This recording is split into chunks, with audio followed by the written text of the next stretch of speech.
அன்பு வணக்கம் சொந்தங்களே. காலையில் டிஃபன், மதிய லன்ச்சு தாங்க இதில் பார்க்க போகிறோம். இந்த வீடியோவில் 2-3 நாளாக வீடியோ போட முடியலைங்க, அதனால் இன்றைக்கி போடுறேங்க. காலையில் தோசை, வெறும் தக்காளியை வச்சு எப்படி சட்னி செய்யலாம் அப்படின்றத இந்த வீடியோவில் சொல்லியிருக்கேன். அது தக்காளியை நல்லா நல்லா பேஸ்ட்டாக அடித்து வச்சுக்கிட்டு, நீங்கள் எப்பயும் போல் எண்ணெய் ஊற்றி கடுகு கருவேப்பிலை போட்டு தாளித்து, கொஞ்சம் பெருங்காயம் போட்டு தாளிச்சிட்டு, இந்த அடித்து வச்சுருக்க பேஸ்ட்டையும் தூக்கி நல்லா கிண்டிட்டிங்கன்னா, பச்சை வாசனை போகிற வரைக்கும் நீங்கள் அதை கிண்டணுங்க. பச்சை வாசனை போய் எண்ணெய் பிரிஞ்சு வர்றப்போ அதை எடுத்துடணுங்க. அவ்வளோதான், தக்காளி சட்னி ரெடிங்க. ப்ளைன் தக்காளி சட்னி, வெங்காயம் போடாத தக்காளி சட்னி. அதுக்கப்புறம் சாதம், கத்திரிக்காய் புளிக்குழம்பு, அதுவும் தேங்காய் போடாத கத்திரிக்காய் புளிக்குழம்பு, அப்புறம் வாழைத்தண்டு கூட்டு தாங்க இன்னைக்கு லன்ச் மெனு.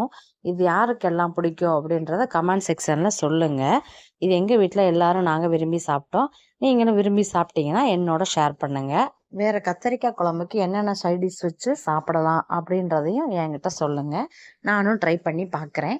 உங்களுக்கு இந்த மெனு பிடிச்சிருந்துச்சுன்னா நீங்களும் ட்ரை பண்ணி பாருங்கள். இந்த குழம்பு செய்கிறப்ப வெங்காயத்தையும் பூண்டையும் நல்லா உரல்கல்லில் இடித்து போட்டு செஞ்சிங்கன்னா ரொம்ப பிரமாதமாக இருக்குங்க இந்த குழம்போட டேஸ்ட்டு. உங்களோட ஒரு விஷயத்தை ஷேர் பண்ணலான்னு நினைக்கிறேன் நண்பர்களே, தோழிகளே. நீங்களும் உங்கள் வீட்டில் முடிஞ்சால் இதை ட்ரை பண்ணி பாருங்கள்.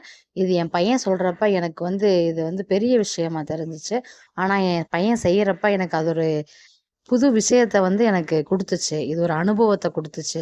என் பையன் சொன்னான், தினம் தினம் நம்ம ஒரு சீட்டு போடுவோமா, நான் தான் சீட்டு பிடிக்க போகிறேன். தினம் 10 ரூபா, நீங்கள் 10 ரூபா கொடுங்க, தம்பி 10 ரூபா கொடுக்கட்டும், நான் 10 ரூபா, நம்ம 3 பேரும் சேர்த்து எவ்வளோ வருதோ அந்த மாத கடைசியில் யாருக்கு மொதல் சீட்டோ அந்த சீட்டை நம்ம கொடுத்துருவோம் அப்படின்னு சொல்லி அவனா சொன்னாங்க.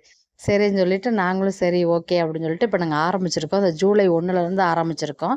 இது எங்களுக்கு ஒரு புதுமையாகவும் இருந்துச்சு. இது எங்களுக்கு ஒரு சேமிப்பு திறனை என் பிள்ளைங்க கிட்டேருந்து நான் பார்த்தேன். ஏற்கனவே அவங்க உண்டியல் சேர்த்துட்டு இருக்காங்க. அதோடு சேர்த்து இதையும் சேர்க்குறப்ப எனக்கு அது ஒரு ரொம்ப ஆச்சரியத்தை உண்டு பண்ணுச்சுங்க. என் மொதல் சீட்டு என் சின்ன பையன் கேட்டிருக்கான். அதனால் அந்த காசை எடுத்து அவன்கிட்ட கொடுத்துருவோம். அதை ஏதாவது யூஸ் பண்ணிக்கலாங்க. ஒன்று பர்த்டேக்கு, இல்லைன்னா நம்ம கல்யாணம் அதுக்கு யூஸ் பண்ணிக்கலாம். நன்றி, வணக்கம் தோழிகளே.